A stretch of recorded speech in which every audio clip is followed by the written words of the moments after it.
Hi, everyone. Today we have on Nicole. Nicole, could you go ahead and start off by telling us a little bit about yourself? Of course. So, my name is Nicole Coker, and I am from the beautiful state of South Carolina. I go to Clemson University. I'm currently studying there with my master's degree. I was previously in Charleston, South Carolina at the Design Center down there, which I absolutely love. And I'll actually be heading to Italy here in the fall very soon for the architecture program there. I currently work at a firm in Columbia, South Carolina, and I've worked with them for several years during summers and breaks like that. So, always in the architecture world, even if it's summertime. So that's just a little bit about me. And I also compete in pageants as well. I'm the Ultimate International Miss South Carolina. So I like to balance a little bit of my school and a little bit of fun when it comes to pageants as well. So, what made you want to go into architecture? Yeah, this is actually a funny story. I didn't know that I wanted to do architecture. I didn't know what I wanted to do whenever I was going into college at all. I didn't even really know where I wanted to apply. Like I was really good at like sports and I really loved like art and things like that. So that was like my main thing. Like I've always done really well in school and like that's never been an issue for me. It was like, "Ah, what am I passionate about?" So I really loved art and design and I did a lot of different competitions like that in high school. So I was like, well, I'm like looking up on the internet, like, what can I do that has to do with that? Right. And architecture happened to pop up. And for Clemson University, you actually have to put a major down. Like you can't just put undecided, like you have to be accepted into whatever college that you're going into. So I put architecture as like my first choice and then like teacher education as my second.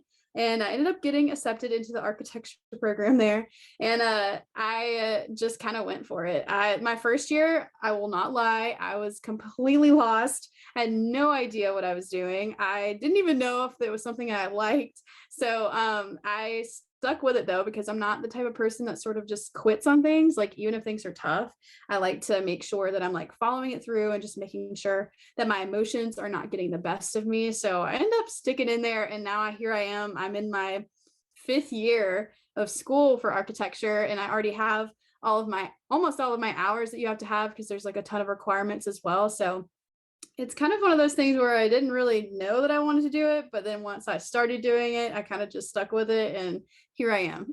That's awesome. So, tell us a little bit more about those requirements that you do need and how you got that like internship to work at that firm.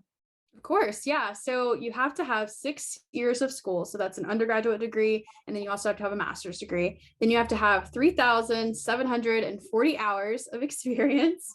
Oh, Um, and then you have to take 6 exams that are known as like the ARE. So those are exams that I've started studying for, but not have taken any yet. But I'm sure I'll be doing that soon. Sort of excited. It's going to be a lot of work. So we'll see how that goes. But yeah, so you have to have all that schooling, your hours, and then your exams. And for me, whenever I started to getting into internships, so there's a program now that they have, it's called iPal, and it's just an integrated path to licensure. So in a normal world, it usually takes like 12 years to get your license and actually be able to officially say that you're an architect. my God.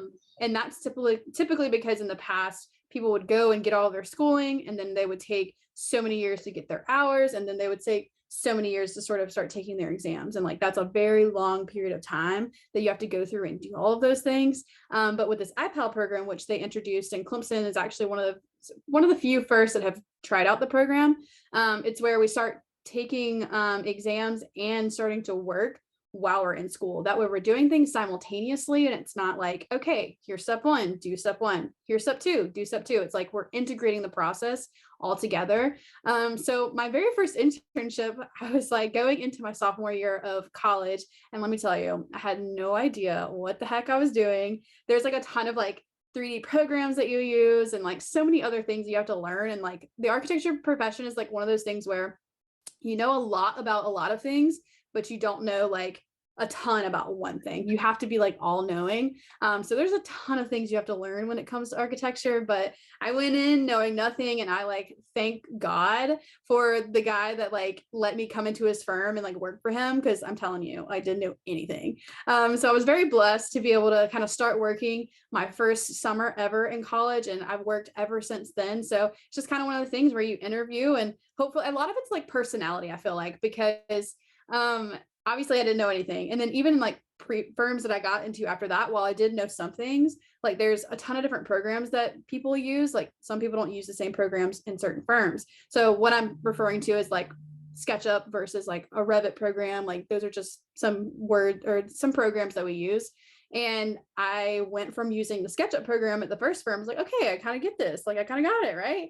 And then I would go to the next firm. It's like, oh, you use Revit. Great. I have to learn that now. So we're always learning different programs. But I think at the end of the day is like showing like your perseverance to kind of get through those little struggles and like work hard to learn those things. And then also just being able to have a good time, because in architecture, we're always there. We're always kind of working and doing different things, and being able to crack a joke every once in a while is something that's always fun. So I think it's like a mixture of like kind of knowing what you're doing, but then also like a little bit of personality too. That's great. So tell us what your day-to-day life looks like. Yeah. So would you like it in school or actual firm? Excuse me. Oh, since you have to manage both of them. Yeah. Okay. So school in undergrad was a little bit different because we had a lot of undergraduate studies like your gen eds and things like that. So I really love grad school. Like my first year was pretty tough, but it's all catered to like architecture sort of classes and like things you will actually be using in the real world. So a typical day to day, which is kind of awesome that grad school, we didn't have any super early classes. I think the earliest class was like 9 a.m., but it was just a class where we went in and it was about productions and assemblies. So we got to talk about different case studies that our professor actually built, and we got to work through sort of how they did that project from start to finish. So we got to learn a lot about the construction methods, how they managed the project, and like kind of all the different phases, which is something that I really love to know a lot about because it's kind of unheard of whenever you're like in an internship. Usually you're working for a summer. So projects typically take years to complete. Like you'll start it 1 year and like 3 years later, it'll finally be done. Like that is just is how long the process takes. But I would go to classes like that. We had professional practice classes. So we got to learn a lot about the profession and like the American Institutes of Architects. That's sort of like a big chapter that's kind of over architecture and kind of helps sets rules and boundaries and things like that in the profession. And then we have studios. Studios are 4 hours long on Monday, Wednesdays, and Fridays.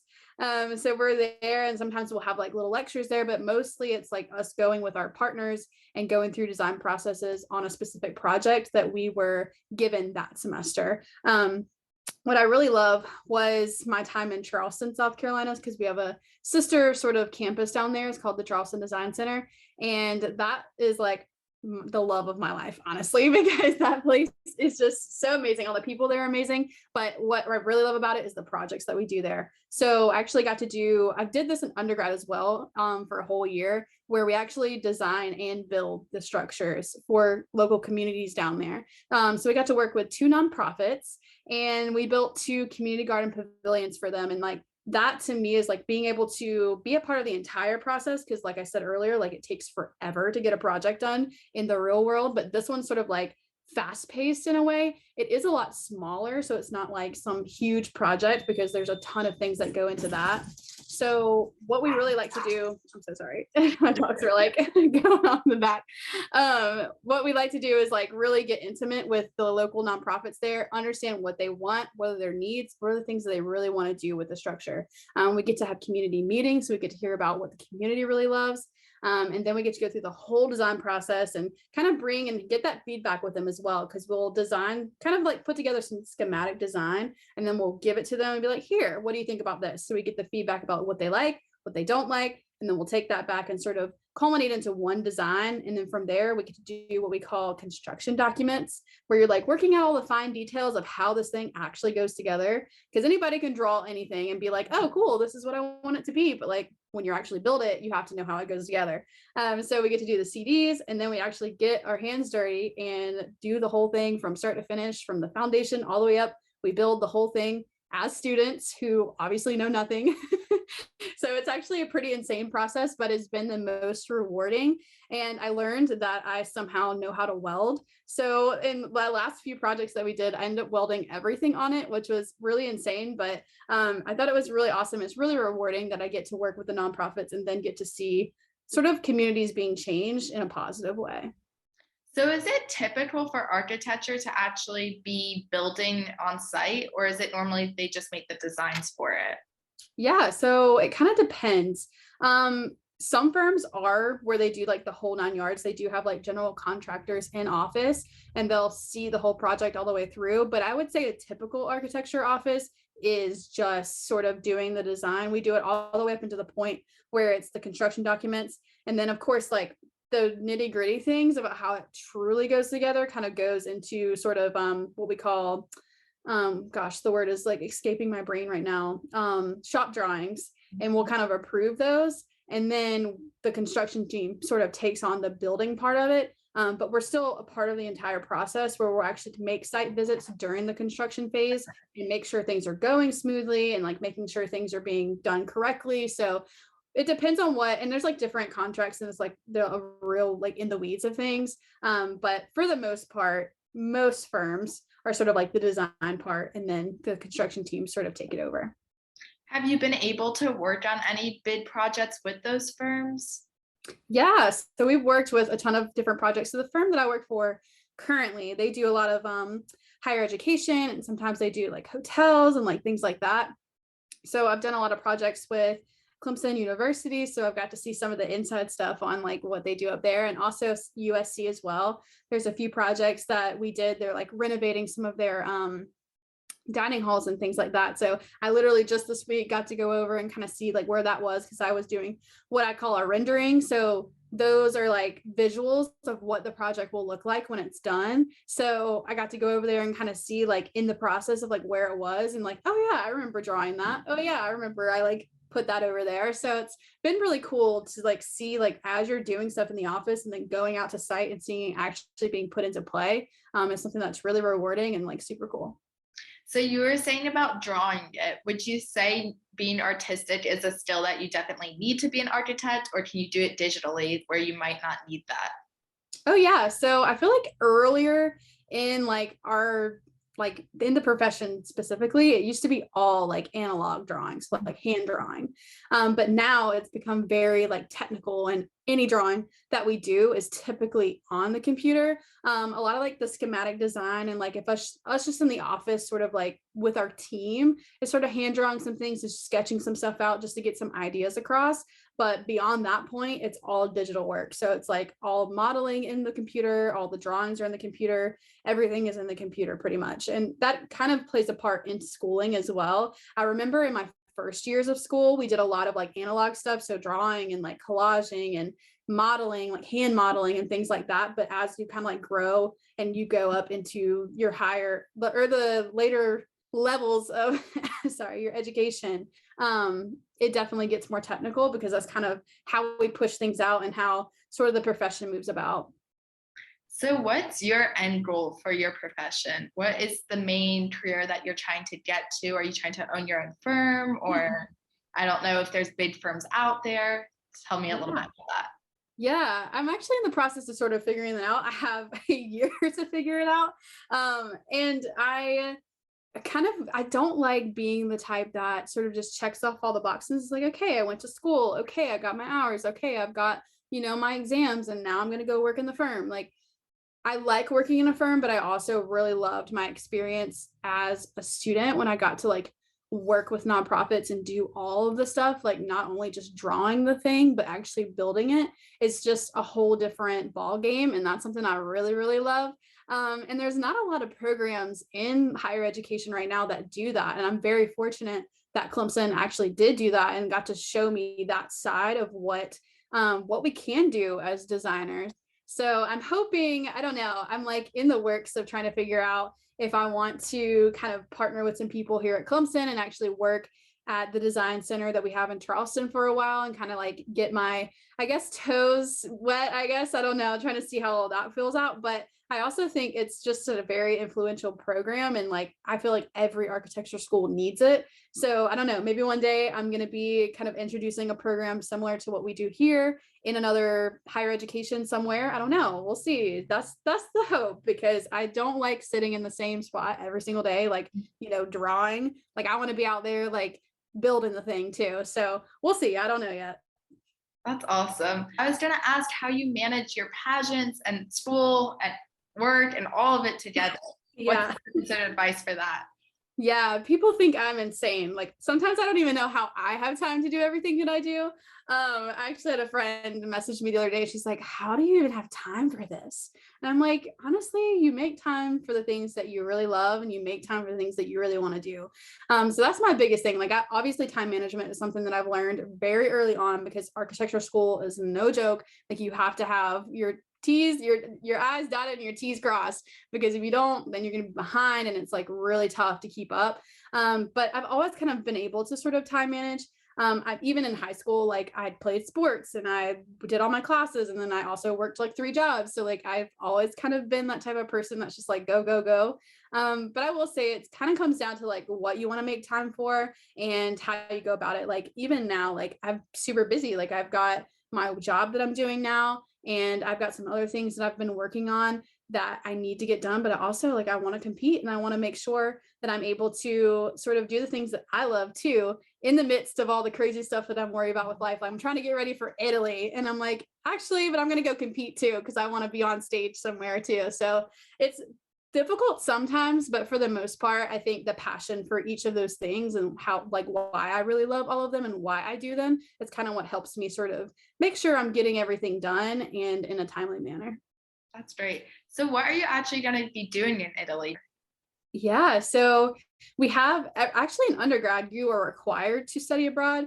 Oh, For okay. me, it's because they have 3 locations. They have one in Italy, one in Barcelona, Spain, and then Charleston is like the other one. Which for me, because I was in the IPAL program, and all of that during undergrad, I was there for that year. But now that I have the opportunity to be back here in grad school, I was like, I might as well try it out. So they have a study abroad location over there. So we'll be living in a villa and we will be doing like a regular sort of architecture studio over there. So we'll have like some project that we're working on. It won't be like real like I do in Charleston, but it's sort of like those hypothetical things where we still go through the entire process as if it was a real project. So we'll be doing that over there, and there'll be a ton of travel. I'm so excited for that. I've never been out of the country. I mean, technically, I guess if you count like a cruise where you like go to Mexico for like 3 days, maybe if you want to count that, cool. Maybe I've been out of the country, but not where it like required a passport and like all these other things and me to like physically be like 16 hours away, you know? So I'm excited about that. So there'll be a lot of travel, studio, and like little classes that we'll be taking while we're over there. That's great. And does that count towards your hours that you need, or is that just part of your studying still? Yeah, so that's actually going to be just a part of my studies. If I was able to get sort of like work at a firm over there or do any sort of work underneath an architect, that could have counted. But for me at this point in my life, like I literally have 20 hours left to get, which I'll knock out this summer. So I'll be Awesome. done very soon. So I can just kind of relax and be like, I don't have to worry about getting my hours, you know? That's great. Do you have any advice for a girl going into architecture, or since you're just finishing your studies, anything that you learned that would be helpful there, or how to choose a Yeah. school, maybe any pieces of advice?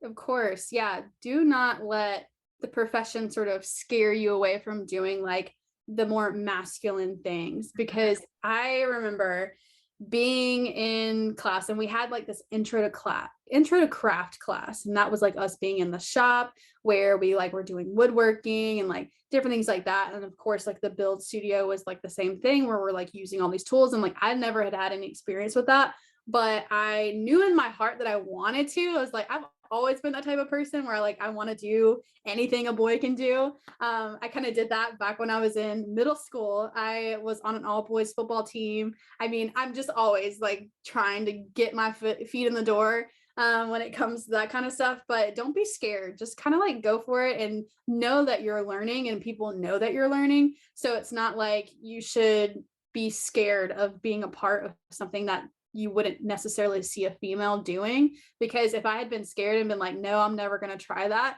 like you have to have the courage to try those new things. And I talk about that all the time, like on my own podcast.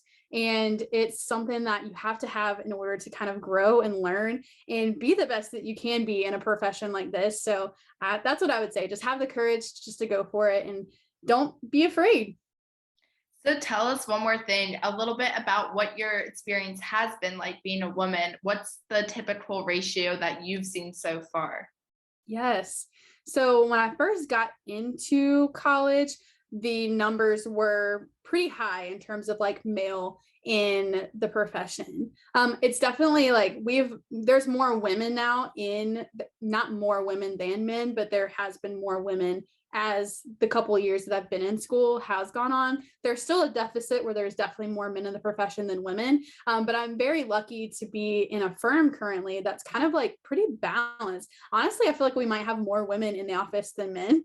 And it's kind of like where we're merging different pieces of the profession too. Sorry. And so we have interiors, we have marketing teams, we have like the designers on one side. I mean, it's just like so incredible to see all of the people that we get to work with every day, both women and men. I will say the profession though needs to take a step and reflect on how they're addressing like minorities in the situation, because there's definitely not a lot of African Americans in the profession, or really any of the other nationalities. So I feel like that is where most of the work needs to happen. And there's a ton of programs that we're even implementing at Clemson, that's helping do that. So it's very exciting to see sort of like a change happening in the little bit of schooling that I've done, and seeing how many people, women specifically, are now getting into the profession, and then also how many resources that we're putting out there for people that are minorities that are in the profession as well. Can you give us an example of one of those resources that comes to mind? Organization where they actually had a big event at Charleston when we were down there this last semester, where they brought in African American architects and people who are in the profession, and we had this big conference where everybody got to come in and listen to these people and talk about, what are the things they're doing, how can we change how the profession is going currently in terms of that. And there's an African American museum that they're building down in Charleston right now, and we're actually able to tour that and do all the different things like that. So it's been really amazing kind of seeing the change that even us as students are doing, because that's where most of the work is happening, is like there's students who are passionate about it and they want to make that change. And it's something that we're really progressing forward in. That's awesome. I'm so happy to hear that. Is there anything else you'd like to share? Yeah, I mean, thank you for having me, first of all.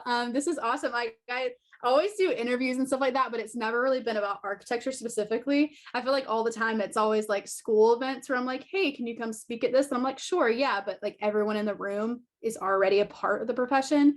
So I'm really excited that you have asked me to be here and kind of represent the architecture world. It's been really awesome, and I really love sharing about it all the time. And I mean, if anyone is like interested in learning more about it or wants to know anything about that, like feel free to message me. I love talking about it, and especially like the programs that I've been in here. I can offer a lot of insight, and then also help you understand what it takes to kind of be an architect, because for the longest time, even though I was in architecture school, like I didn't really know like everything that I had to do. And now that I have a bigger like vision of kind of how it works, it's easier for me to like sort of help explain other things, like those things, to other people, because I ended up being a teaching assistant at Clemson my first year as a grad student. So that's teaching all of the freshman students. So I immediately was like, okay, this is what this is. If you want to be a part of it, let's go. But if not, I just want to let you know, like, this is what's going on. And like, this is the things that you'll be doing in your future.